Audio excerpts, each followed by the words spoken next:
Hello, and welcome to Central Booking, where writers and readers are the authority. I'm your host, John Valeri. Today, I'm taking a virtual trip across the pond to chat with reader, journalist, and first-time book author Craig Sisterson. Craig is a features writer and fellow crime fiction aficionado who now makes his home in London. A native of New Zealand, he recently ventured back down under with the publication of Southern Cross Crime, the pocket essential guide to the crime fiction, film, and TV of Australia and New Zealand. The name kind of says it all, and it's a book that Craig is uniquely qualified to offer. His nonfiction work has appeared in newspapers and magazines in several countries, including America's esteemed Mystery Scene magazine, which is how we became acquainted, and he has interviewed literally hundreds of crime writers of international acclaim. In addition, he has also reviewed books as a critic and spoken about the genre on national radio, popular podcasts, virtual video, and also on stage at festivals spanning 3 continents. Impressive, right?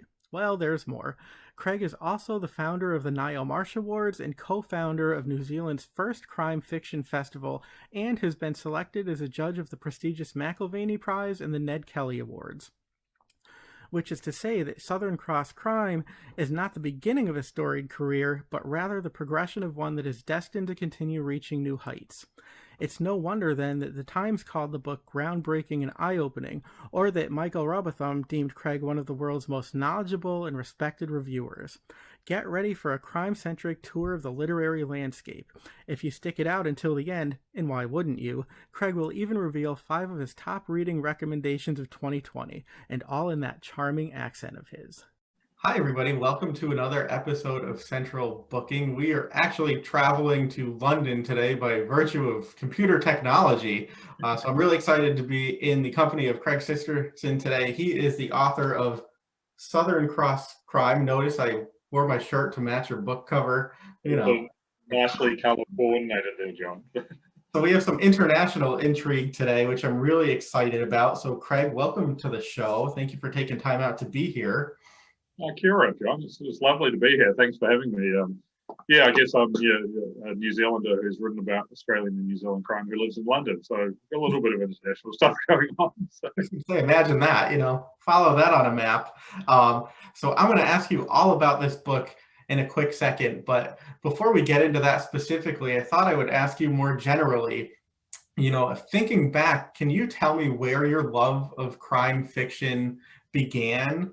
And why it sustained you all these many years, because you've read it, you've written about it, you've sort of become an ambassador of the genre. And so I'm always interested in how that takes root in people. In terms of my initial love for it, like most people, I think, and you and I both talked to a lot of crime writers over the years, it pretty much comes down to the books you read when you were a kid. And I was very lucky that my parents promoted reading. We had lots of books in the house. They took me to libraries, and the school had a good library too. So I was always around books. I loved playing sport. Growing up in New Zealand, I played cricket, which I know I would have to explain to my American friends how cricket works, and rugby. Oh, I didn't play much rugby. I played touch rugby. I actually played soccer, and New Zealand's one of the only countries, along with the US, that actually calls it soccer, not football. I get in trouble calling it soccer over here in the UK, but I played soccer and cricket. So I love sports, but I love books too, and I love libraries too. And I used to say that Sherlock Holmes and Agatha Christie's Poirot were the first mysteries that I really loved. But actually, that's not true. And it was when I was interviewing the great Linwood Barclay a few years ago, we were chatting, and he started talking about the Hardy Boys books. And it struck me, I was like, oh my God, of course, it was the Hardy Boys books. It was the Hardy Boys books before Sherlock Holmes that really got me into mystery and adventure. I love those books. I owned some. I got lots out of the library. There's still a couple footprints under the windows, still in my bedroom at my parents' house back in New Zealand on the other side of the world. Little bookshelf in my wardrobe, along with Lord of the Rings and a few other things. And so it was the Hardy Boys books. And I think I love the mystery part of it, like trying to work out what's happening, the intrigue. And you get that as you go through crime fiction with Sherlock Holmes and Poirot. There's that kind of, people call them crossword puzzle books. But, it's that puzzling aspect that really engages your mind. But also, I think as we age and we experience more crime and thriller novels, and this is where the ongoing love has come, is I think that crime and thriller novels, because thrillers, they can kind of engage your emotions as well as your mind, and the characters. And crime fiction is just full of so many amazing characters, and the characters can engage your heart as well as the puzzle engaging your mind. And the thrills, obviously, I guess, engage your adrenal glands or whatever you want. So I think it's just this really cool thing. And at the different stages of my life, different things I've been interested in, there's always been crime fiction there. Along, I like reading lots of other things too. But I think that's why my passion for crime fiction has grown so strong and so long standing. Is, I read James Patterson and Patricia Cornwell when I was like 13, 14 years old at my high school. And nowadays I still enjoy those books, but now like I really love, you can see it's Steph Char's Your House Will Pay. That was my favorite book of last year. Or Attica Locke's Heaven My Home was one of my other favorites. So you've got these rich stories that are still about crime, but they're so much about character. They're so much about place in the world we live in. And they weave in all these really important, rich social issues. So even as I've aged and I've grown and changed and I've traveled all around the world, there's always been crime fiction there that I've loved. And I hope that answers your question, John.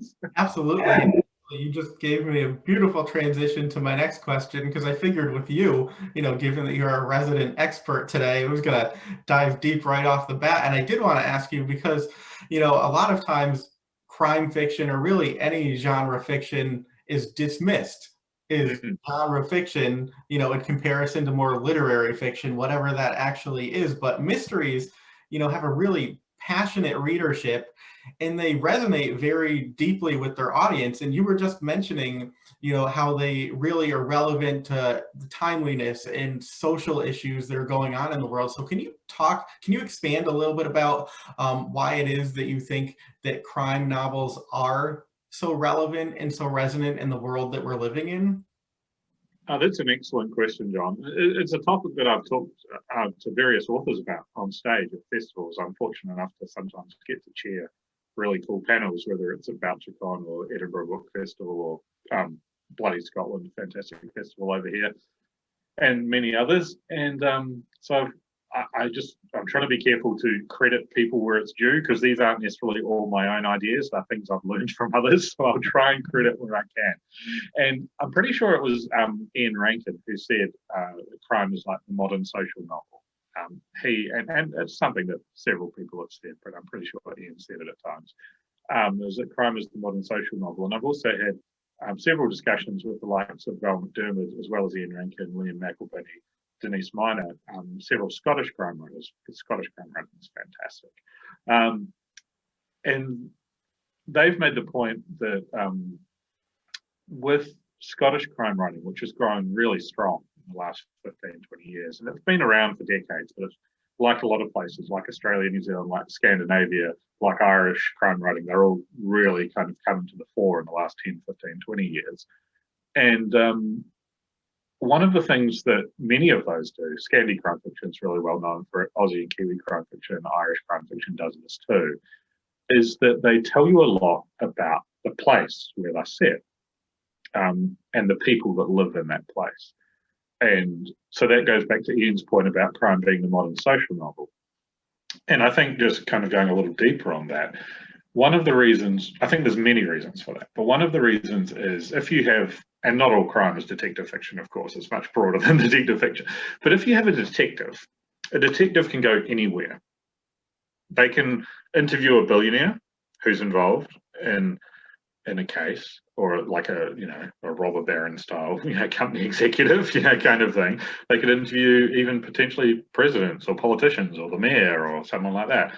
And they can interact also with a homeless person or a sex worker on the street or a wounded veteran who's homeless. So they can literally take the reader anywhere in society. And not all characters can do that. But a criminal investigation where it is life or death, and murder investigations can kind of open a lot of doors or trump a lot of things and allow a character to get into places that they wouldn't otherwise get. So I think that's just one of many reasons why crime fiction enables people to do that. I also think so many social issues that we face are tied up in the real world with crime and justice. Crime literally can be a life or death situation in some cases. There's a lot of crime that's not murder, and crime fiction often focuses on murder because it's the biggest stakes and it's the most life or death thing. But there are big issues for people, and we could get into a really long discussion about this. You've only got to look at some of the things that's happened throughout this year, even setting COVID aside, or somewhat linked to COVID.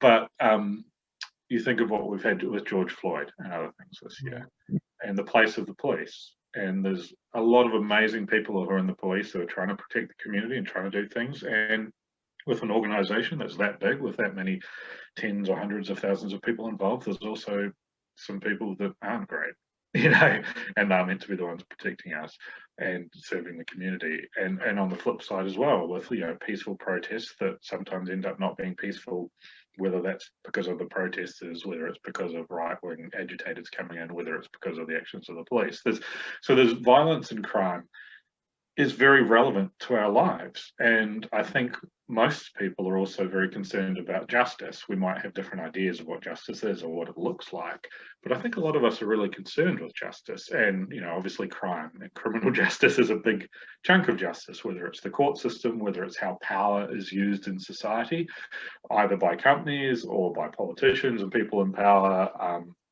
And so I think there's just so many reasons, both with the characters enabling to be able to go everywhere, and also that these are big issues that face us. And so they are a really rich and fertile backdrop for a good story. And I think something that crime fiction does, and other genre fiction can do this too, but we're talking about crime. But what genre of popular fiction does is it takes readers into those places through the prism of a page-turning story. And I'm going to use a non-crime example now from my adolescence, but I used to love this, I would still love it, I just haven't read it as much recently, but I love this series. I used to like fantasy. I read, Narnia and Tolkien and others, going into Eddings and others when I was young, as well as crime. And when I was a kind of an adolescent and teenager, I loved this series by a guy called R.A. Salvatore, which was in the Forgotten Realms series. There was Dragonlance and Forgotten Realms and all these other kind of, Dungeons and Dragons style books. I didn't play Dungeons and Dragons, but they're that, they're kind of a, post Narnia, post Tolkien, kind of, all those books and Wizards of the Coast and stuff. And I love the adventure of that. But there was a series that he wrote, and I'm probably going to mangle the character's name because I've only ever read it. I've never heard it. But there's a character called Drizzt Do'Urden, who is a dark elf. And a dark elf is normally a evil or bad guy character in fantasy, like orcs and like goblins.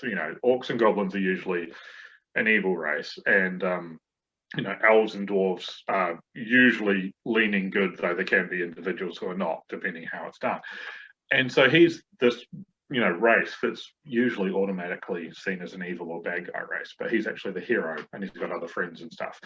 And kind of following his journey over many books and seeing what he had to deal with in the midst of all these kind of sword and sorcery adventures, like how everyone assumed he was evil or bad when they met him, how everyone treated him because of that, even though he was a hero.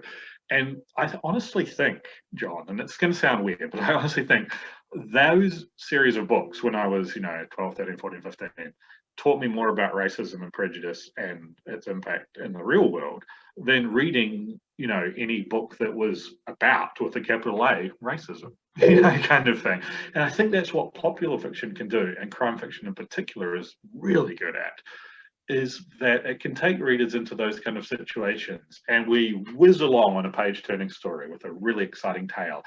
And so it's textured by these things, by the social issues, by the characters and what they go through.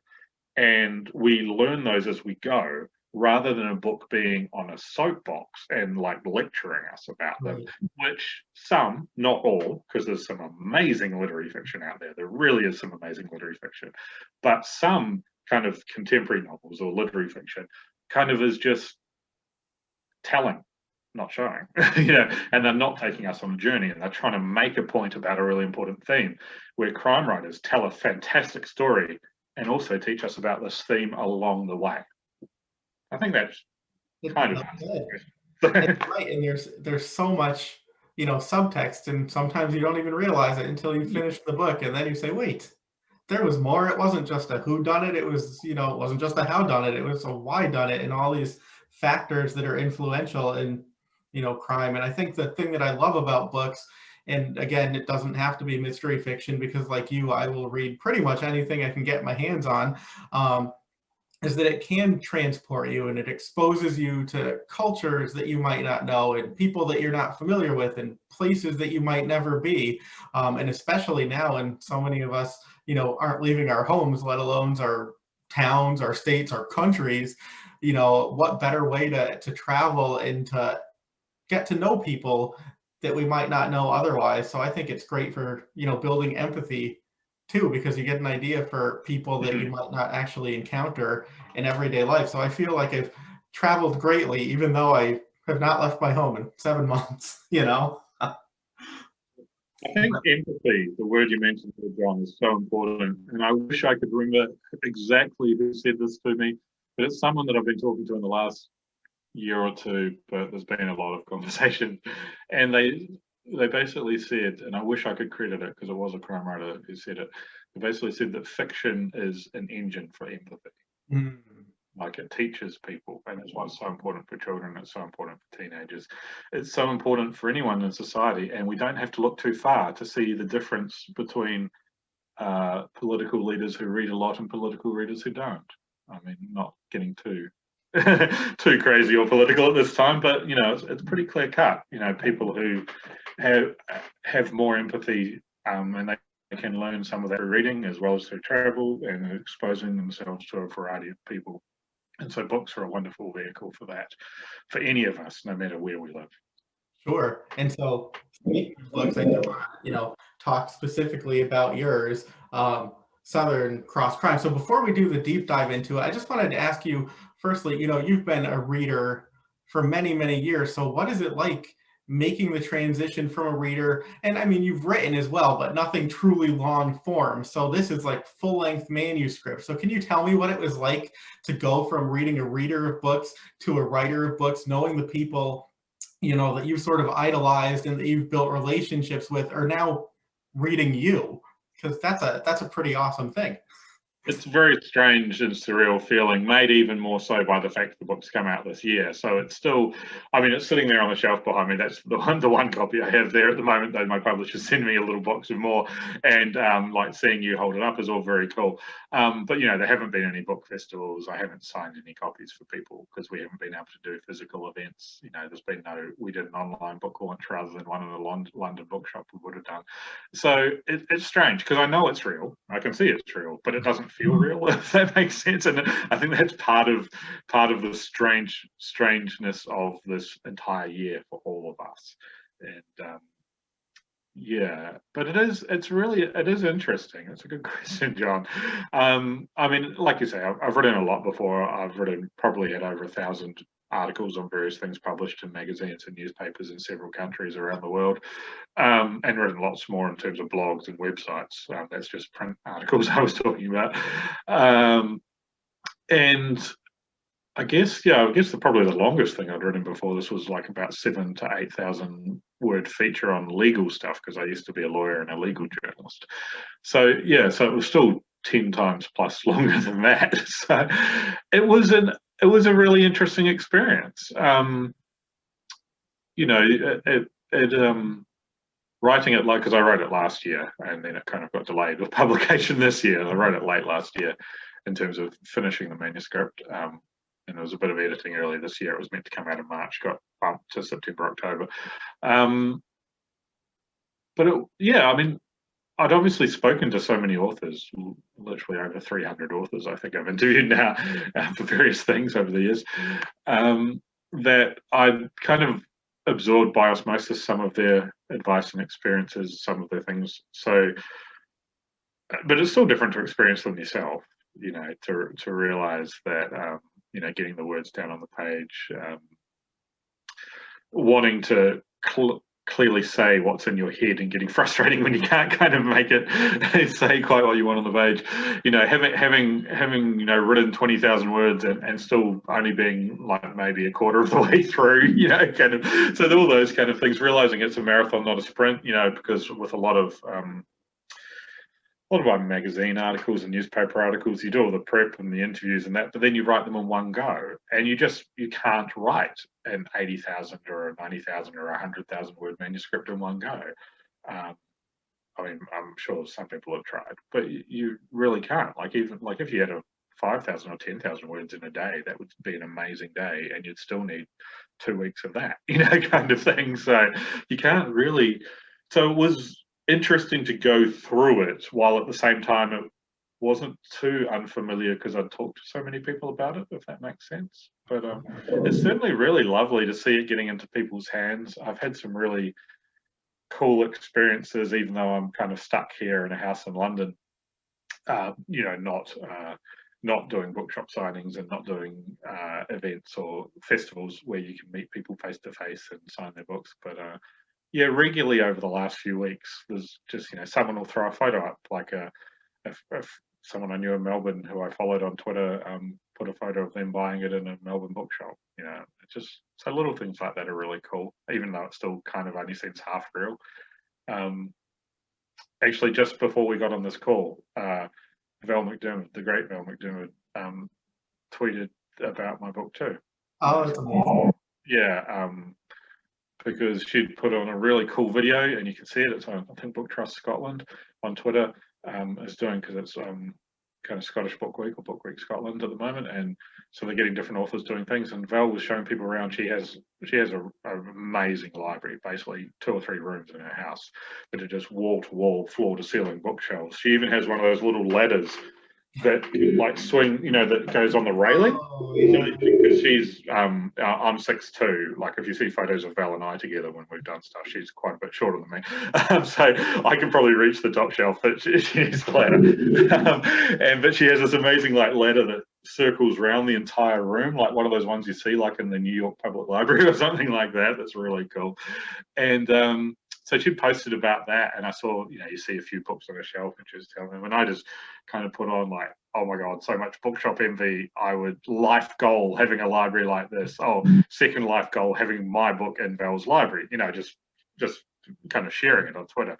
And then she replied, going, "Your book's already there, Craig. It's between X and Z," or something like that. So the fact that Val's got a copy of my book and it's in her home library and she's tweeting people about it, that seems kind of weird, but kind of super cool. Oh yeah, that's like the pinch me very humbling as well at the same time. So, Oh, that's great. That is the pinch me moment. And you should just tell her. I mean, if she doesn't want to do the whole ladder thing, you're so tall, you could just move into the library. I mean, yeah, actually, it might even be too tall for me because she's literally got floor to ceiling. I think, so I might even struggle to reach the top shelf. I might still need to go a step up on the ladder at least. So, yeah.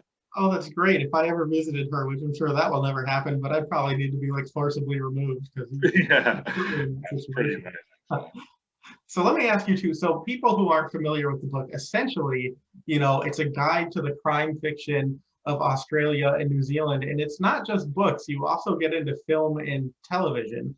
And so I just wanted to ask you, I mean, that could seem a very daunting task to try to take something so huge and distill it into a book that's readable and a couple 100 pages long. So can you talk about how you identified, the authors in the books that you wanted to include? And also the format or the presentation that you chose to make it, really easy for readers to be invited into that world in that book. I might start with the second part of that question first, just how we do the format and stuff. A way that I've described it to people that aren't aware of these kind of books, because there are lots more that aren't mine, so I'm not the first person to do it this way, is the kind of like a Lonely Planet guide to an area of the literary world rather than an area of the world. So rather than having a Lonely Planet guide to New England, the kind of a Lonely Planet style guide to the crime writing of New England, so to speak, kind of thing, and taking us around there. And there's a really fantastic series that's done by my publisher, Oldcastle Books in London.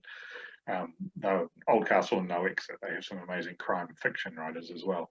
But there's a non-fiction series, and there's a gentleman here called Barry Forshaw, who some of your viewers will no doubt have heard of. He's a very renowned British crime fiction critic. He often compares or MCs the CWA Daggers evening, which is the big British crime writing awards over here, kind of the equivalent of the Edgars. And, he's been a magazine editor. He's talked about crime fiction for decades and stuff. And he's done these kind of books on like Nordic noir, so Scandinavian crime, British noir, he's called, so British and Irish, and Euro noir, so continental Europe, so France and Germany, Poland and Spain and everything like that, Italy. And he's done a historical one. And I kind of, a couple of years ago, said, Barry, you really should do one on Australia and New Zealand. There's lots of good stuff. And he's like, Craig, you should do one on Australia and New Zealand. And so he introduced me to his publisher. And so I guess I'm kind of adding to Barry's series a little bit. And so the format is, because there are some really great kind of more academical literary criticism stuff, because I guess it's really it's weird because I think of it as a crime writing book, but I guess it's really a work of literary criticism in a way, in terms of where you'd put it in a bookshop or a library. And there are some amazing academic works out there on crime writing, and from all over the world. I've read a really cool one on Scottish crime writing that I got years ago, and that's a bit more of like a university PhD thesis, a little bit footnoted and referenced and stuff like that. And those were really cool too, and I like reading them and learning things about this area that I'm really interested in. But I kind of wanted to make this more accessible to, because it's really for readers. It's for those voracious crime readers out there. It's for those people we were talking about before who just love great storytelling. So this isn't, I hope it has academic merit. I hope it has merit in that sense, but it's really aimed at book lovers. And so, I mean, I've written hundreds and thousands of magazine articles and newspaper articles, and so I've kind of pitched it at that same kind of level. So there's plenty of this detail and reference in there, but it's kind of couched into it in like a magazine style article. So you'll refer to something, but you're not footnoting it. You're not having 18 references to it and things like that, as you would in a PhD thesis or something like that. So that's kind of the format and things like that. And I kind of obviously use Barry's books as a model, though I did do a couple of things different to him. Sorry, Barry. I'm going to bring my own style to it. And what Barry had done and the series had done is there's like a little, I guess, kind of like an encyclopedia style section on different authors or different books, and you have a couple of hundred of those or 300 of those. And so I did that, and and film and TV. But I also, because I'd done a lot of interviews, kind of 1,000 word, 1,500 word, 2,000 word, 800 word interviews for newspapers, magazines, on so many authors, including Australian and crime writing authors, I was like, well, wouldn't it be cool to kind of have a few chapters that were more like that were a little bit bigger, a little bit more of an in-depth conversation with the author. So I've got a section at the back called The Unusual Suspects, which is different to any of the other books in the series. And that's 13 Australian and New Zealand crime writers and more in-depth conversations with them, and managed to include Peter Corris and Peter Temple as well, which is great because unfortunately we lost both of those two legendary authors in the last couple of years while I was writing the book, or in the early days of deciding to write it. Fortunately, I'd interviewed Peter Corris years ago, so I had all my interview and notes and could write the piece based on that, the chapter. And thanks to Michael Rebotham, who's an amazing Australian crime writer who doesn't actually set his books in Australia, but he's a Sydney crime writer, and he's recently just won the CWA Gold Dagger for the second time, and he's been an Edgar finalist, I believe, before and things like that. Magnificent writer. He wrote the foreword to my book, which was very, very kind of him. He's been president of the Australian Crime Writers Association before, as well as being an amazing author himself. And Michael knew Peter Temple really well, so he kind of gave me a lot of material to write a chapter about Peter Temple, because unfortunately I didn't manage to get a long interview with Peter before he passed away. But that's kind of how the book came together in terms of the style. In terms of the inclusions, which was the other part of your question, I've been writing about Australia and New Zealand crime writing for 12 years now. So in terms of the first reviews and the first author interviews I did that were published in magazines, actually almost exactly 12 years. It was October 2008. Maybe, actually, it might have been November even. Early November 2008 was my first published crime fiction review in a print magazine, and about 2 New Zealand books at the time. And so since then, I've been doing a lot of things about Australian and New Zealand crime writers, as well as writing, because you and I both write for Mystery Scene, a wonderful US magazine, and most of what I write for them isn't Australian and New Zealand stuff, but then I do try and include some over the course of the year, and stuff. And so I already had this resource of dozens or hundreds of reviews written, and a few dozen interviews done from the past 12 years. So I could kind of call on that in terms of, who I should include. And I've been a judge of the Nye Marsh Awards, which is the New Zealand Crime Writing Awards, since it started, because I helped start that, and also was on occasion a judge or involved with the Ned Kelly Awards, which is the Australian Crime Writing Awards. So just through the general course of things, I'm relatively familiar with many of the Australian and New Zealand crime writers from the modern times. But of course, I still went further and did more research and looked at the years before I started. I knew some, but found out more. Went and got some of their books, read some of those, read things about them as well.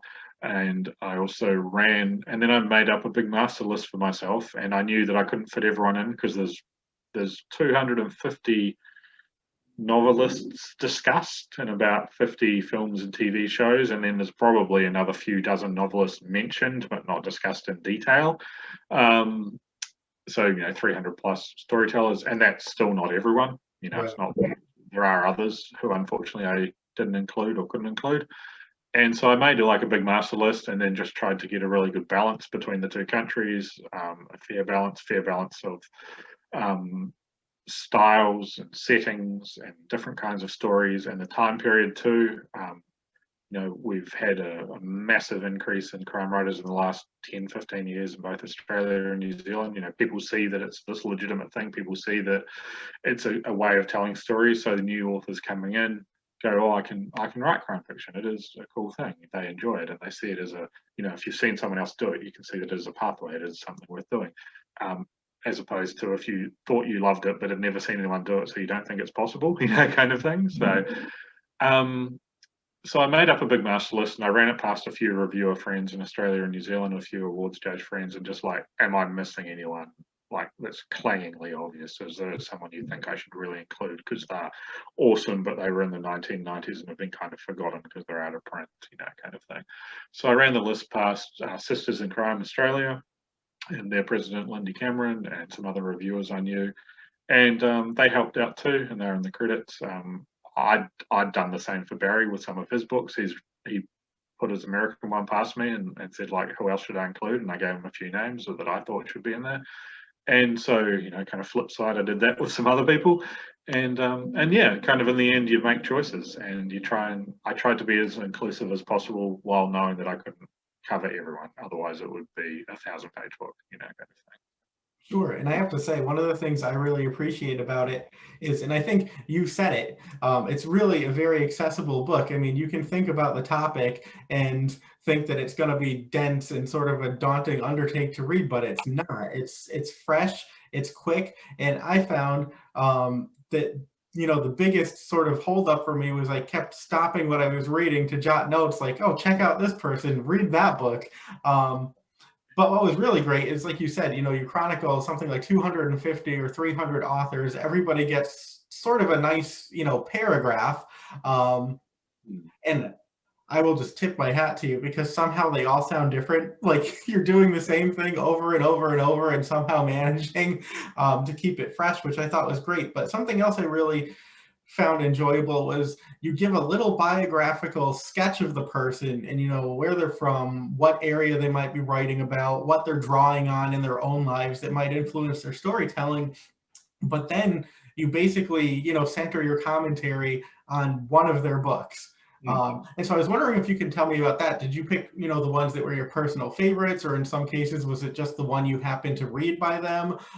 Because I found, again, that makes it more accessible too, as opposed to trying to talk about an entire series. You learn about the series through one entry in that. Yeah, I mean, I've got a big hat tip to Barry because he's done something a little bit similar with his series. Sometimes he's focused on books, sometimes he's focused on authors in one of their books or a couple of their books. So I'd kind of seen that model work, and I quite liked it.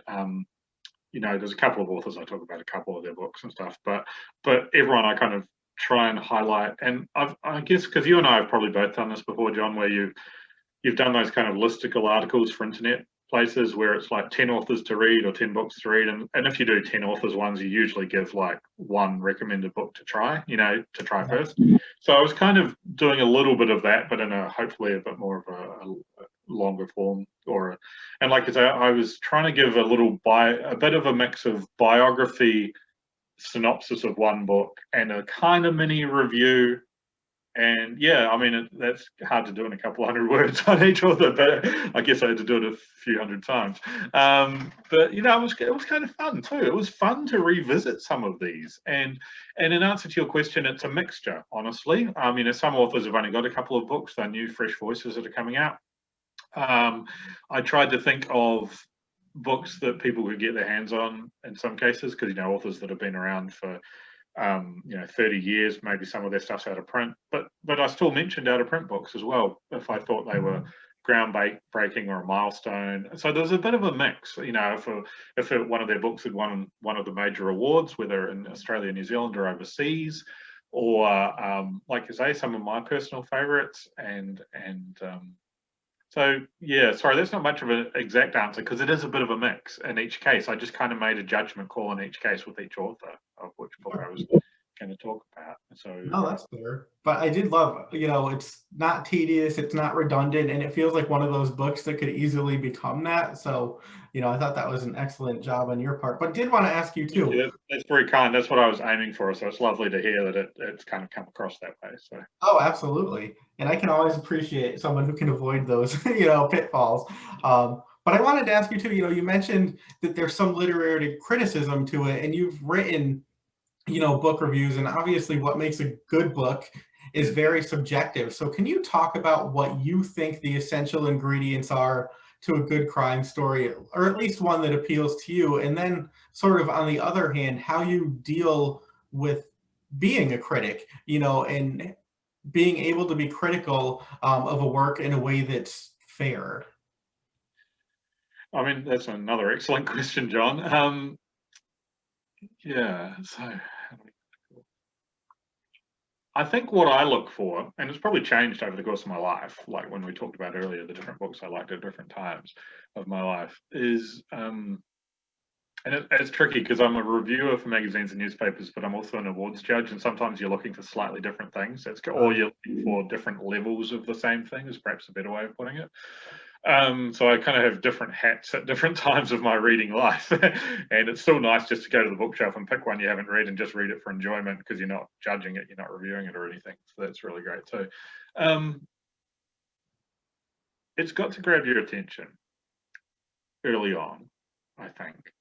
But that isn't as narrow a definition or as narrow a thing that it needs as some people think. Because often if you say you need an attention-grabbing beginning, people think of that in a certain way.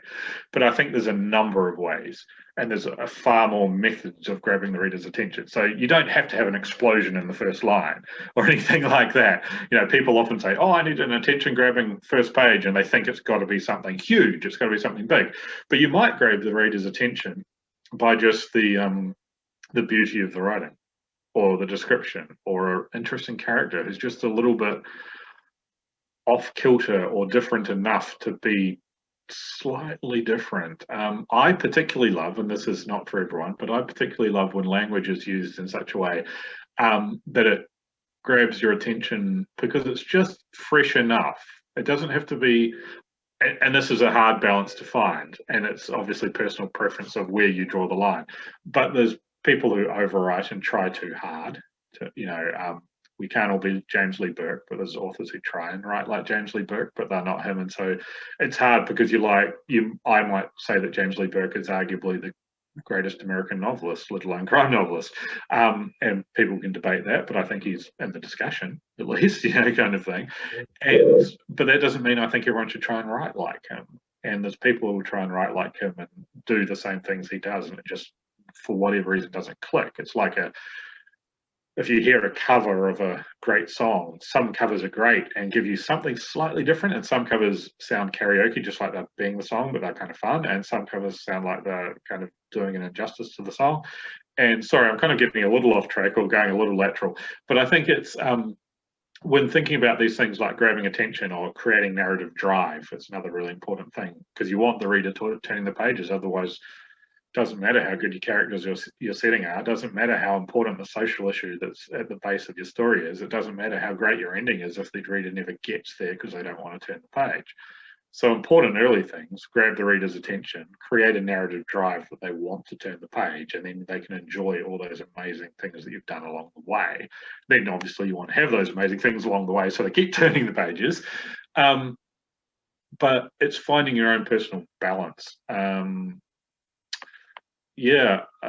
actually going to use as a bit of an example, actually, one of my favorite reads of this year. I've got sitting on a little, there's this one here. This is the UK cover. You've got a different cover in the US. It's called Blacktop Wasteland by Sean Cosby, or S.A. Cosby. Magnificent book. It's kind of coin toss territory. This is my novel of the year. There's a couple of others that it's battling out with. But Sean just has such a, it's an exciting story. It's an exciting story about, kind of a working class black man in Virginia and the American South who has been a kind of a getaway driver, and now he's working as a car mechanic, and he might have to do another big heist. So there's all this exciting, heist story stuff and exciting, fast cars, but there's also some great rural noir stuff. I personally love rural noir. But just the way that Sean uses language, and you've also got these layers of like kind of race relations as well. So it's just a brilliant book on so many levels. But there's a way that Sean uses language, and it's not the kind of, write a page about something to make it really interesting and detailed, but it's just the little phrases here and there that are fresh enough or different enough that they just catch you, and they almost make you smile while you're reading them. And that's one of the things I personally love about crime writing. And different authors do it in different ways. Laura Lippman does it to me all the time.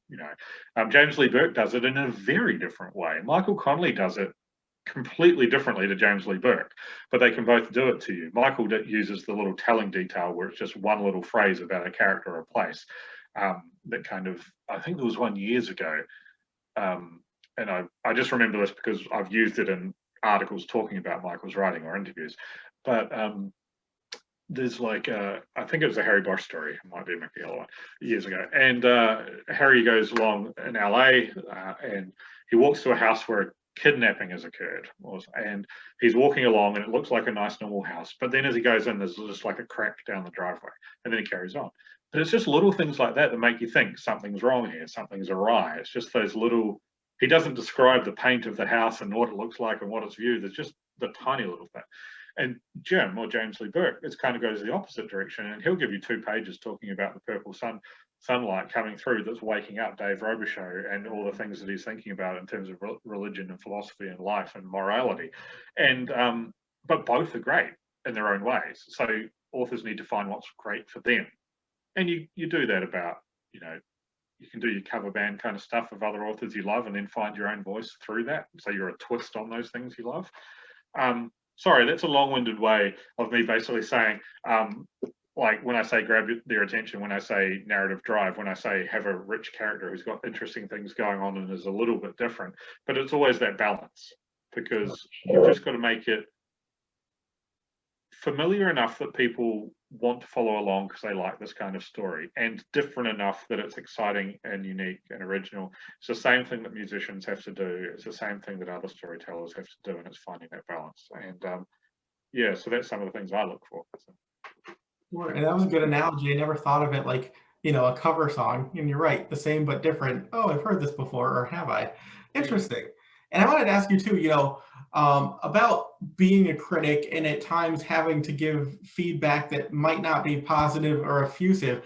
How do you handle that? And also, has it become more difficult now that you're so well known in the community and that you've established relationships with a lot of people? Because I would assume, when you're a little bit more anonymous, it's a little bit easier to do that versus somebody, you've had a drink with or interviewed at a conference. That sort of changes the dynamic, I would think. Yeah, it does. It does. You try and make it so it doesn't, but it does. At least on a small level. Yeah, it's tricky because I love crime writing and I try and shine a light on great crime writing. Sometimes that means that I tend to give largely positive reviews, but I'm reading a lot of books that I don't necessarily review. Doesn't mean I hate them. It just sometimes you only have, this week's New Zealand listener is a current affairs magazine in my home country, a little bit akin to Time magazine. It's really about current affairs and science and politics and all that kind of stuff. But it has a very good book section. And once a month, I'll do a crime roundup for them. I also interview authors for them, and that's just 3 books. So I've only got 3 slots, kind of thing. So I tend to pick ones that I want to shine a light on, or sometimes they'll ask me to include a particular person, whether they're someone who's famous or someone who's something's come out for some reason. And you try and be fair.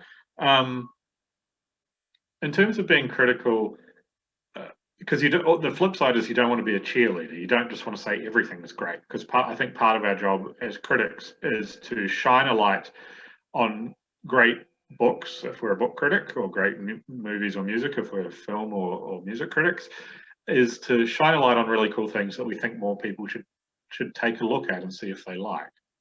At the same time, you've got to divorce yourself slightly from things, because there are pet peeves that I personally have, and we all have them as readers, and I try and stay cognizant of that just because I don't like a book as much doesn't mean that other people won't.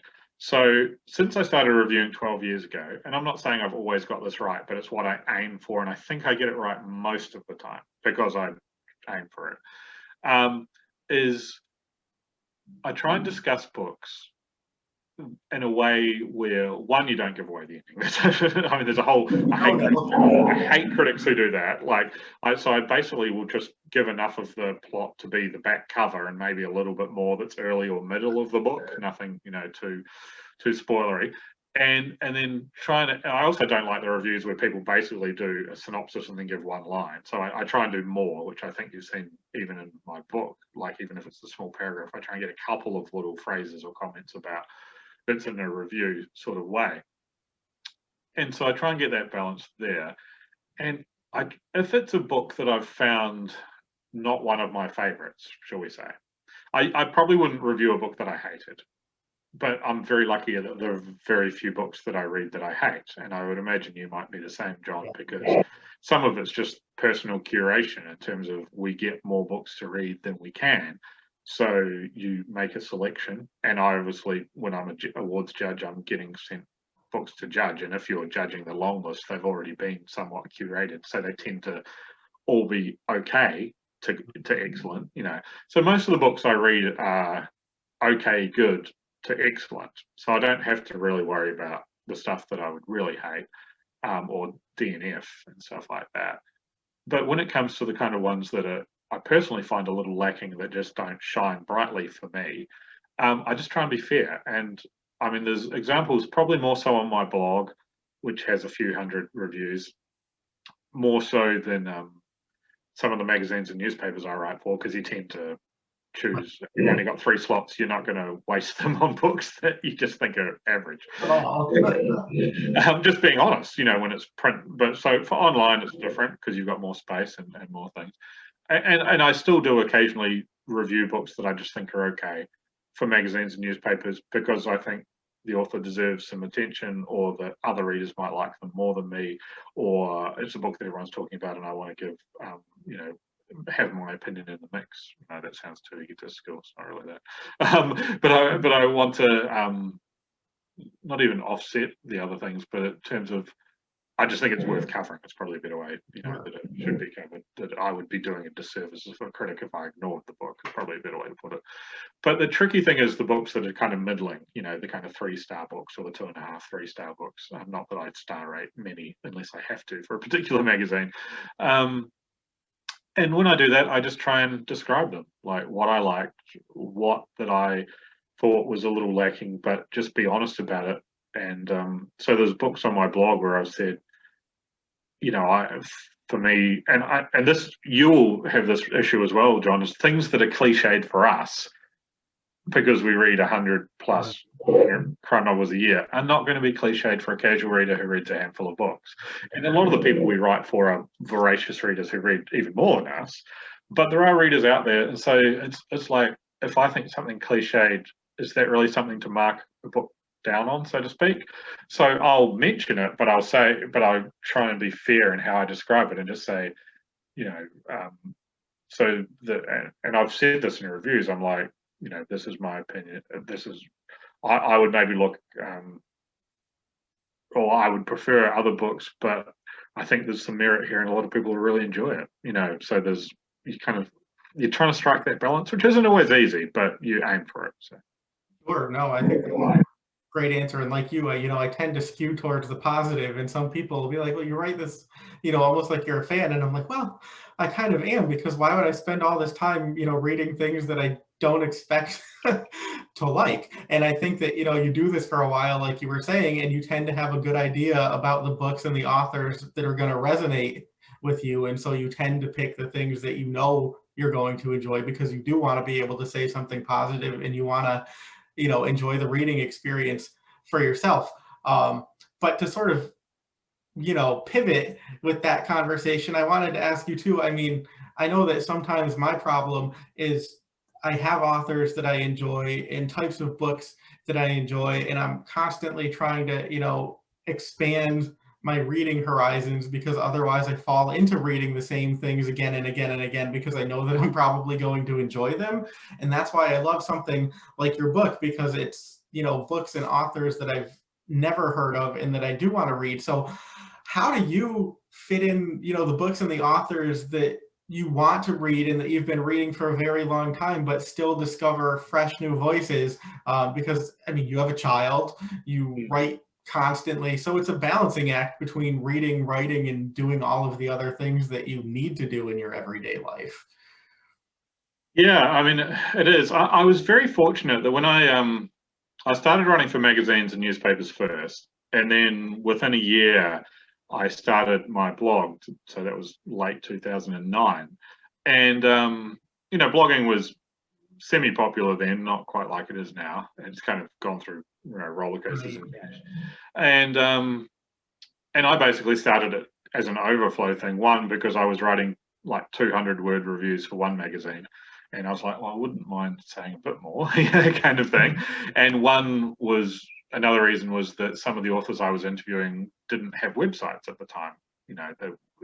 It's only 11 years ago, but there were a lot of New Zealand and Australian authors who didn't have websites. And so I had this great information about them, and I thought it should be up online somewhere. Or like, you interview someone and you type up your notes, and you might have 5,000 or 6,000 words of notes if you have a lovely long conversation like we're having. And then you've got an 800-word slot in a newspaper to write about them. So you're using 10% of it if you're lucky, kind of thing. And so I had all this other cool stuff that wasn't necessarily online about them or hadn't been talked about elsewhere. So that was kind of why I started my blog in the first place. Not really as a review blog, but more as a news and information about authors, and particularly to include New Zealand authors, because they weren't often covered anywhere else at the time as much. Even within our own newspapers and magazines, they tended to review literary authors and very, very few crime writers, if occasionally a book here or there. And so that was kind of how I got into the blogging. And how it relates to your question, though, John, is that very early on in my blogging days, I followed or interacted online with some bloggers from around the world. People like Jeff Pierce, or J. Kingston Pierce of The Rap Sheet in America, great blog. Janet Rudolph, who has Mystery Fanfare and Mystery Readers International. Margot Kimberg, who is an author and had a blog. And there were other people like Jen Forbes, who I don't think blogs as much anymore.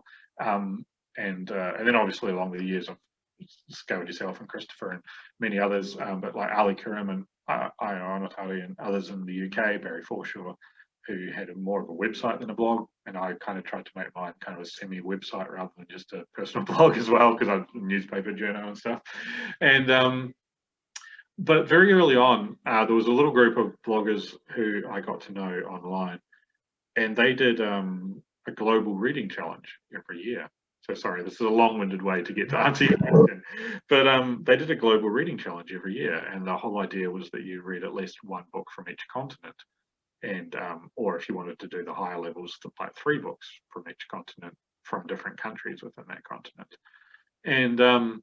And I thought that was great, being someone from Australia and New Zealand who already read stuff from all over the world, but was keen to go beyond, and also obviously and was keen for those other bloggers to try Australian and New Zealand stuff too, because it didn't always get covered everywhere.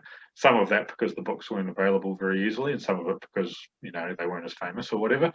And so I did that 2 or 3 or 4 years in the first 5 years of blogging. And that, along with being an awards judge, which kind of came a year or 2 later, I was first an awards judge in 2010, so a couple of years after I started reviewing. And so I started getting books that weren't necessarily selected by me, just my personal favorites. You know, you get all the entries. And then, you know, I started doing more festivals, chairing people at festivals. So you'd have to read an author that maybe you hadn't read before because they were going to be on your panel along with an author that you had read before. And then, you know, the awards judging, and then some of the magazines and newspapers I read or wrote for would ask me to cover particular people that might be someone I hadn't read before. And so all of these things all together, including I wanted to mention the blogging, because I think that blogging community was really important. I wanted to mention them as well. Is that, and also people like Karen Meek at Eurocrime and Yvonne Klein at Reviewing the Evidence and kind of North America and Canada as well. Some other people like that, Dorte Hummel Jacobson, who was a Danish blogger and stuff. And there was this little community. And so they really encouraged me to, I already was reading quite broadly compared to a lot of critics, but they took that to a next level for me, and we all did it for each other. And that's just continued. That's continued over the last decade. So I'm known at the moment for writing this, but I'm a huge fan of translated crime fiction as well. I've interviewed authors in translation for magazines where I've had to actually get a translator to do the interview between us and stuff like that. I recently interviewed online, but I interviewed Soji Shimada, who's known as the god of mystery in Japan, kind of thing. So that was really cool. So it's a little bit of a New Zealand thing as well. New Zealanders and Australians were big travellers. A lot of we often do what's called the big OE, the overseas experience.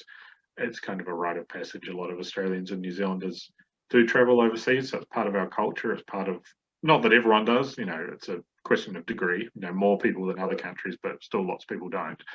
But and yeah, I've traveled a lot, so I always buy crime. You know, if I'm in Bolivia, I try and find some Bolivian crime fiction. When I was in Turkey, I tried to get some Turkish crime fiction, both before I went to read, but also find the bookshops there that have English language books, because I can't speak many other languages, Snatches is Spanish, but that's it. Yeah, so all of that added up together to kind of make me prone to always be looking and always be keen, and also a bit of a reciprocal thing that if I'm recommending other people to try things they haven't tried, I need to continue and always be open the other way. And it's hard because you can't, you know, you get more requests and you get more people wanting to send you their books and more people recommending than you can ever get to. I mean, if I didn't have another book come in this house for the next 3 or 4 years, I would probably still have enough reading material that's just here that isn't necessarily read, you know, kind of thing. And I imagine that you're the same, you know, kind of thing, let alone all the new ones that come in all the time. But you do what you can, and it's fun and it's enjoyable, even if it's a job sometimes. And yeah, so I hope that answers your question in a roundabout way. No, it does. And you're right. I mean, I could never leave my house again. I could never purchase another book again. And like you said, I would be just fine for years, except I have this little problem where I keep compulsively buying because there's so much great stuff out there. And I keep telling myself eventually I'll get around to reading it. But also to your point, I'm very much like you, you know, whenever we travel, I try to get books from the area. And my wife is, you know, a more intrepid traveler than I am. I tend to be more of a homebody, and she would travel all the time if she could, if our life circumstances were a little bit different right now. But it tends to be to the degree where if she really wants to sell me on something, you know, she'll have like a list of the bookstores that we're going to hit up while we're there because she knows that that will get me out the door. And it doesn't have to be anything crazy. I mean, last year we spent a little bit of time in Vermont, and I think hit 5 or 6 different bookstores while we were there. So then everybody was happy because I had my books and she got to leave the house. A whole digression there that you didn't need. But I completely agree, John, and I'm exactly the same. Like, when we traveled, whether I traveled with my partner at the time, Maddie's mum, or whether I was traveling solo and other things, whether I was just traveling with my daughter, sometimes even now, we're still always looking for bookstores.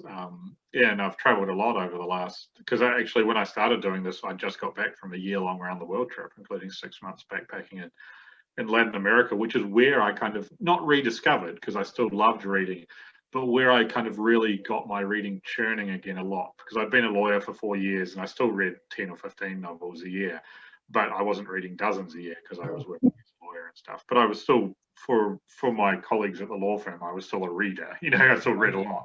But on that trip, we had some like 24-hour bus rides in Argentina and Chile and Brazil and stuff, and just long distances. And so I started going to like the English language book exchange in the hostel or English language secondhand bookstores, and I would just get 5 like Michael Connolly and Val McDermott and Ian Rankin and John Grisham and, you know, whatever they had, you know, and so I kind of really read a lot on that trip, even though we were doing so much and we were so active and we were doing so much. But you always have the airport and train station downtime and the travel, and so I read on it. And yeah, so that's carried on as well. It's just wherever I go, because I was always looking for bookstores on that trip to try and find English language books for my next day's 24-hour bus ride, that I was like, well, I can only sleep for a little bit of it. I need something to read, and I'd want like 3 books or something. And so that's kind of carried on. And still to this day, I do it wherever I go. When I went to VoucherCon in Toronto, it's a whole big book festival, you know, big world book convention, you know, in 2017, and bookshop there, but you know, I stopped in Nova Scotia for like 3 days beforehand. I was in this tiny little fishing village called Lunenburg, and it has 3 bookshops, and you better believe that I'd visited all 3 my first afternoon there, you know, kind of thing, and then sat on the beach and went out sailing and went kayaking and did the haunted Lunenburg tour. But you better believe I have 2 or 3 Nova Scotia crime novels on my bookshelf now, you know, kind of thing. Yeah. I say the backpack gets heavy real quick. You know? Yeah. I have got to the stage where sometimes when I go traveling now, I will take old paperbacks that I don't mind donating to someone when I finish, and that way you're kind of swapping as you go. Really? So like, I left a really cool Elmore Leonard book with my Airbnb person, and because I bought a Nova Scotia crime novel, and I'm like, well, I've got to, you know, can't overweight the backpack for the plane, and so I read the Elmore Leonard one in Lunenburg that night and on the drive down, because I wasn't driving, I was a passenger, and so I read it on the drive and that evening, and gave it to my Airbnb person afterwards. But I mean, that was like still a super adventurous holiday where I got lots of activity and lots of exploring done. So it's not like the reading takes away from that, it just adds to it. Sure, absolutely. Man, we might have to do a part 2 of this conversation at some point, because I have a whole lot more questions for you, but I've only got about 10 minutes until I have to look my mother. Hopefully your viewers don't get too bored of me. But, you know. Oh, this is great. You know, I always tend to like over prepare, and I'm sure that you do too as an interviewer, because you're always worried about filling space.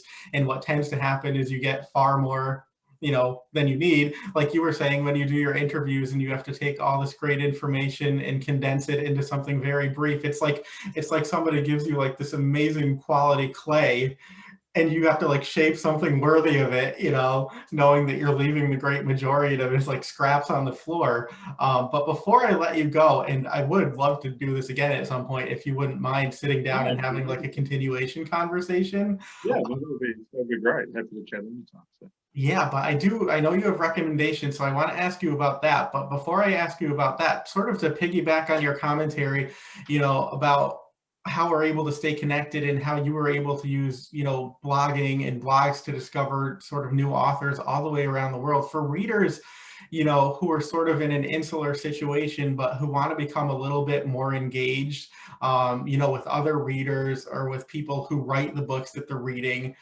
or who might want to, you know, move into criticism themselves. Is there any quick advice that you would give to them about how to make those connections and build that community? Because you really can do it, you know, through a computer screen these days. Yeah, I know that some of us have mixed feelings about Facebook for various reasons, but it is still a good way to stay connected with your friends and stay connected with people who have shared interests. I mean, there's a whole lot of news and political dimension that is troubling. But there are some very good Facebook groups. I mean, there's one that I recently joined this year, and I don't tend to join a lot of groups because I end up getting way too many notifications, and you can't. If you join too many, you can't be social in enough of them. You know, the whole point is to be a little bit social and a bit interactive.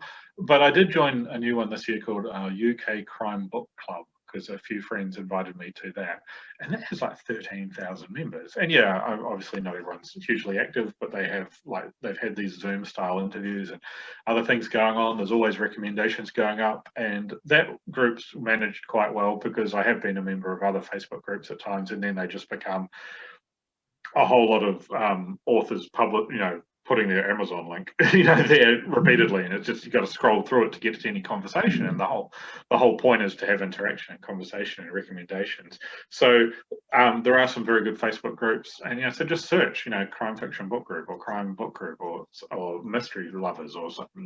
Do that, and just you'll find some and have a look and see which ones might suit you depending what you're interested into. We have a New Zealand crime and mystery writing group for authors and readers and anyone else who's interested. It's not just for New Zealanders, it's people all around the world who are interested in it. And that's got a couple or few hundred members. So it's not a huge group. So some of the groups have thousands of members.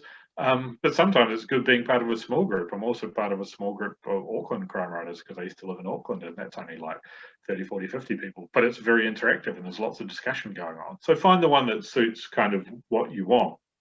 There's also lots of bloggers, and you can just reach out to them. If you want to be a critic, the best way is to start your own blog, and there's lots of free platforms. Both Blogger and WordPress can be good, and you can get that set up in a day, less than a day, but you can go from not having one to having one up and running within 24 hours with only a little bit of work and a little bit of thought about your design. And you can always change it, so get it up there and then change it and throw a review up, and then contact other people and stuff, and go to their blogs, look at the contact section, reach out to people. Twitter's also very good. Instagram's quite popular. I'm not on Instagram at the moment because I just have too many social media things, because the book and also awards that I help run and a festival that I help run, plus my own personal stuff. So having multiple accounts on multiple platforms already, I haven't added Instagram, though Instagram is very good too. But Twitter's great. You can follow, find and follow lots of people who are interested in the same things you are. I mean, Twitter can be a rancid cesspit at times with some of the stuff on there, but you can pretty much curate your own feed by following interesting, good people who love the same stuff you love. And you can meet people through there, and then when we're through on the other side of all this, then you can meet people at events and festivals. I mean, actually at BouchCon, which we talked about earlier in 2017. So that's it was 9 years after I first started reviewing. It was 8 years after I first started my blog. It was 7 years after I was first an awards judge. And it was probably 6 or 7 years after I first, maybe 8, after I first ever interacted with Janet Rudolph. Janet and I met for the first time in person. But we'd had dozens of emails over the years, and I'd helped her with stuff, and she'd helped me with stuff, and that was just, we met online, kind of thing, via our blogs, and there were different things. There was like friend feed groups back in the day, but then they kind of got replaced by Facebook groups. And there's always new platforms, but the idea is still the same, of gathering together with people who have a shared interest and a shared love, and you can learn from them and they can learn from you. And maybe a group changes and isn't what you want anymore, just find another one. And Goodreads has some groups as well. Some of them are good and some aren't, like anything. So again, just have a look around. Have a look on Goodreads, have a look on any of the social platforms, and find one that suits you, and start a blog. If you want to be a critic, start a blog. And then when you've got a little bit you can show, then maybe get in touch with a magazine editor, get in touch, offer to do a review for one of the many really cool websites out there. Many of them are open to other people reviewing for them beyond the people that are already on the website. So you just got to ask. You just got to ask, and you got to write. You got to read, you got to write, and you got to ask. Excellent. All right, and I can't let you go without giving us some recommendations. And you know that you are truly a seasoned professional, because I didn't give you questions in advance. I mean, I'm sure you could anticipate that I would ask you to suggest a few books, but you showed up with a stack. Like you know what you're doing. So. Well, part of that was, John, to be honest, because I've spent so much time the last few weeks since my book came out over the back there, that talking about Australian and New Zealand crime writing, which I love. And there are so many Australian and New Zealand crime writers that are amazing and that I would recommend. I mean, cheekily, I just say go buy my book and people can choose their own from that, rather than me telling you which ones to read. But you definitely want to look out for, Emma Viskick and Jane Harper and Gary Disher and Vanda Simon and Paul Cleave and J.P. Pamari, Nathan Blackwell. Those are some of the names. You just go online and find their books. They're all really terrific. Jock Sarong's Rules of Backyard Cricket, Solari Gentle. I mean, there's 300 authors in my book. I could go on all day about it. But I thought, because I don't only do New Zealand and Australian crime writing, and I'm often an awards judge, and I'm often involved in like best of the year lists for magazines and newspapers. Sometimes I write my own. Sometimes I'm like a part of a wee committee that comes up with the thing. And it has been a really good reading year. Let's be honest, the year's been a bit shit on a few fronts for all of us, different degrees. But there's also been lots of cool stuff. There's still lots of stuff to be grateful for. And it has been a good reading year. And I just I was looking at my bookshelves that are spread all around my house. I don't have a nice, like, big wall like I would like, but they're all like choppy all everywhere. And I spied a couple of books that I really love this year. So I kind of just brought a wee pile here. And these are 5 of my favorite books. These would be 5 of my top 10 or top 7 or 8 of the year. Not necessarily the exact top 5. I would have to think about that. But they're 5 that I would love to shine a light on. And let's see how many you've read, John. My guess is you've read 3 of these 5. But we'll see, okay? Maybe 2. We'll see. It's going to look like a goose egg. No, I'm sure. So we'll start with Blacktop Wasteland, which I've already talked about. Imagine you've read this one, John. Yes, great. Yeah, it's outstanding. It's just outstanding. I mean, it's not a debut, but it is the first introduction for many of us to S.A. Cosby or Sean's writing. He has written a previous novel. He's an Anthony Award winner for short story writing, and this is just a phenomenal, searing crime novel. That's heist novel. It's super exciting. It gives you that Ocean's 11 kind of excitement of like a heist, but it's also got this rural noir kind of Virginia setting. It's also got a lot of race relation stuff without being too in your face about it. It's just very real, a bit blunt at times, but in a good way. And the writing is just wonderful. Blacktop Wasteland, everybody should read this book. This is probably the book I recommended the most this year. And I'm a person who writes about Australian and New Zealand crime writing and writes a book about it. And there are amazing writers there that I love. This is probably the book I've recommended the most to people this year. It should win lots of awards next year, though those things are always a crapshoot. But it should definitely be a finalist for many. Okay, going in a slightly different vein. This one, and I'm going to show you the UK, Australia, New Zealand, Ireland cover. It's Our Little Cruelties by Liz Nugent, who's an Irish crime writer. And she does these amazing standalones. It's called Little Cruelties without the hour in the US, and I believe it has a red cover. Yes. I've just seen it. I think it's just come out in the US and Canada. There's a couple of different covers, but it's called Little Cruelties. And it's basically the setup at the start is that there are 3 Irish brothers at a funeral. One of them is in the coffin. One of the other 2, or both, might have put him there. And then it flashes back, and it's like a third of the book is from each brother's perspective over the course of their whole lives leading up to that point. and they are three terrible human beings. Well, not really. They're somewhat terrible, and but very. And Liz is like a queen of making really kind of quite horrible people sometimes very fascinating, kind of in a Tony Soprano kind of way. If you think of Tony Soprano, just a fantastic television character, if you actually take a step back, not really a good dude in any way, shape, or form, betrays his friend. You know, we love him, his family, and he's interesting and he's fascinating and all this, but really kind of a terrible person, really.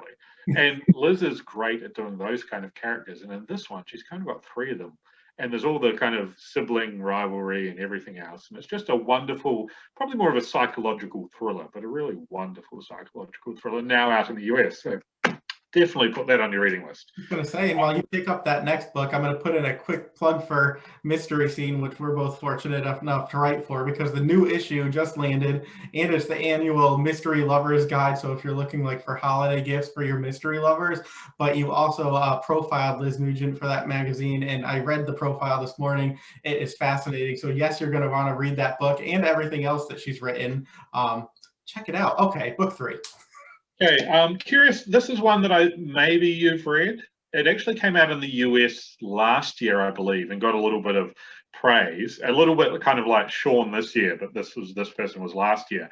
It's just come out here in the UK this year, so I've just read it now. It's called 3/5 by John Vercher. I have not read it. I've heard a lot about it, but no.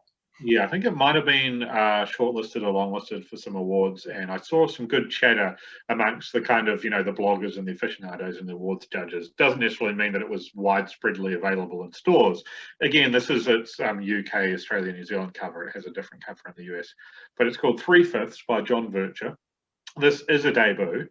He's another young Black American author, and it's basically it's set in the 1990s in Pittsburgh, and there's a biracial black man who passes for white, I believe is the phrase you use in the States. So he's been treated as if he's white his whole life, but he had a black dad and a white mother. And a friend of his gets out of prison, and they were both comic book geeks at high school, and his friend got in a little bit of trouble, went to prison. And he kind of comes out and he's all muscled up instead of scrawny, and he's kind of got a scar on his face. So prison's changed him 2 or 3 years. They go out for a night on the town, and a young black man notices that some of the prison tattoos he had are Germanic in origin, shall we say. Yeah, kind of thing. And though probably more of an issue in the States than Germany in recent years. But so his friend has a whole lot of white supremacist tattoos, and we don't know, has his friend just done that because he needed protection in prison and all that, or has he gone full bore far right? And something pretty nasty happens, and this biracial black man gets caught up in it as an accessory, and then he's got to deal with his own feelings about that and how he should deal with it moving forward. And obviously his own bigotry, because even though he's black, he looks white, and he's kind of bigoted himself about a lot of stuff.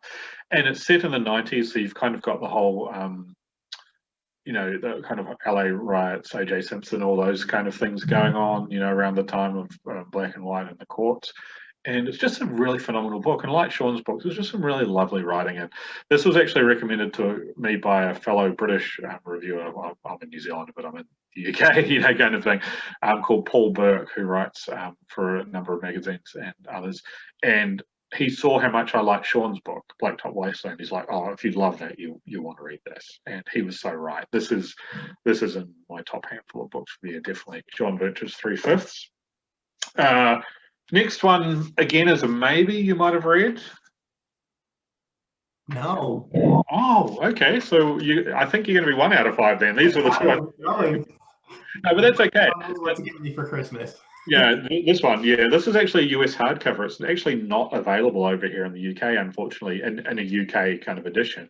So I actually imported this US hardcover as a birthday present to myself in September, because Sean Cosby, S.A. Cosby, Blacktop Wasteland, who I was really fortunate enough to, after loving his book so much, I got to chair a panel at Bloody Scotland Online Festival, which happened to occur on my birthday.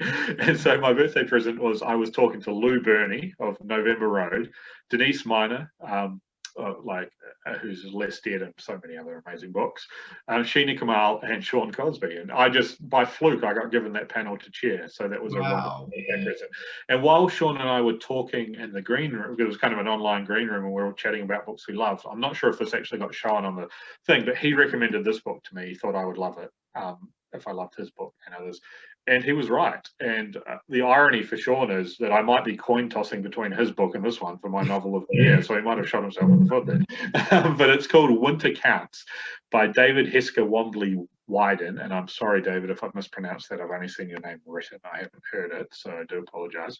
But David Hesker Wombley Wyden, and he's a Native American author, and it's set on a Native American reservation. And I've enjoyed books like that in the past, but it's really good to have an own voices book of that from someone. He's a professor in Colorado as well as a writer and other things. It's just a really, really good book.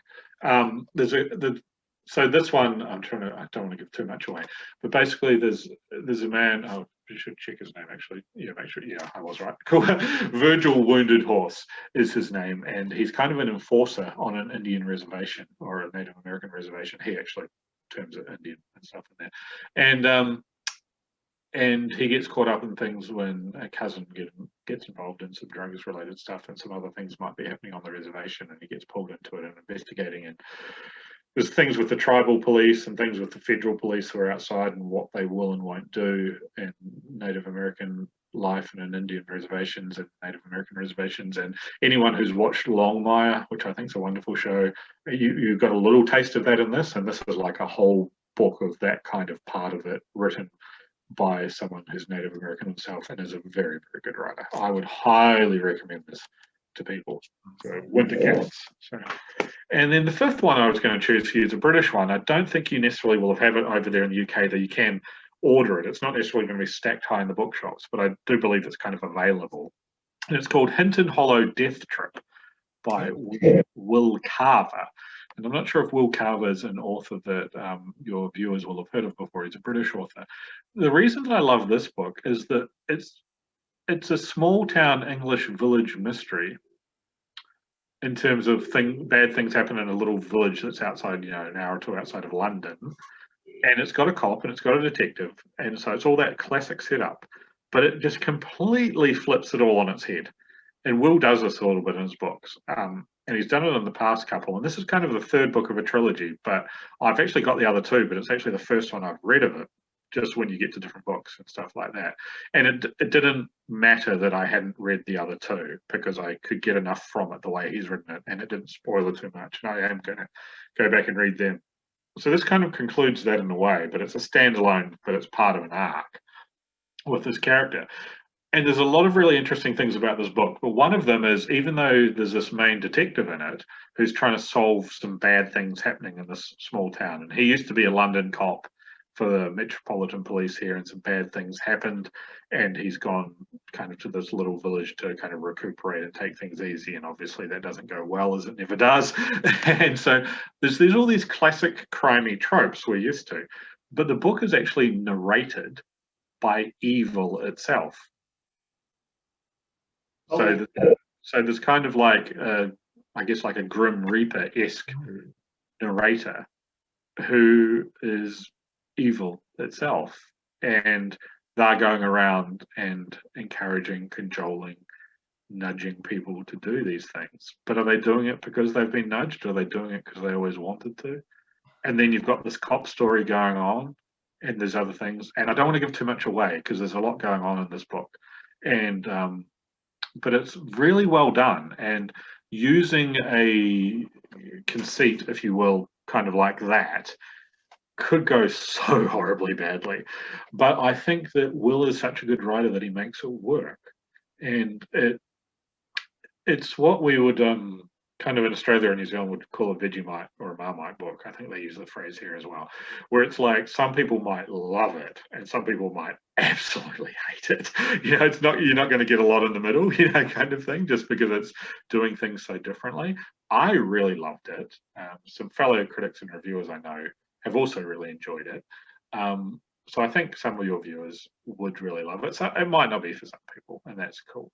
But I love how daring Will is in that book.